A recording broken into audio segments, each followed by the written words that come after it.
Videoda Sparkchilarga jo'natib qo'yinglar akalar. Spark ishqibozlariga, Spark meni yuradiganlarga. Xo'p. Sparkda zo'r sosteniyada kelib qoldi. Bunga nima qilib berdik? Qaranglar.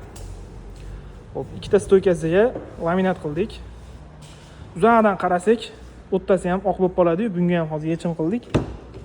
Xo'p, klientimiz shuni so'rovdi mana. Bunga ham chiroyli qilib, zavodskoydaqa qilib berganmiz. Ikkiga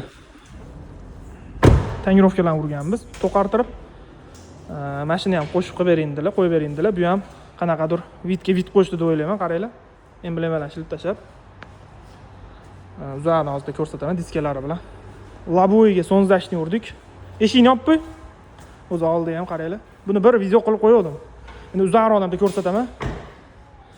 Xo'p, qaranglarchi, diskaga tushganmi mana? Diska ham qora chiroyli bo'lib, oq aralash, buni ham qaranglar.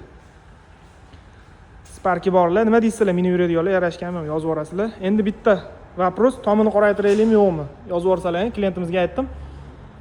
Qani, sizlar qanaqa fikrdasizlar? Mana shu turishiga tomini qoraytirsa yarashadimi, yo'qmi mana? Xo'p, endi mana shu nikkel joyini ham qoraytirib yuborsa, go'zal chiqadi. Bitta mashi qoldi. Shunaqa gaplar, xizmatlar bo'lsa aloqaga chiqinglar. Idealni chiqqan, xudo xolasa. Diskani ham qaranglar.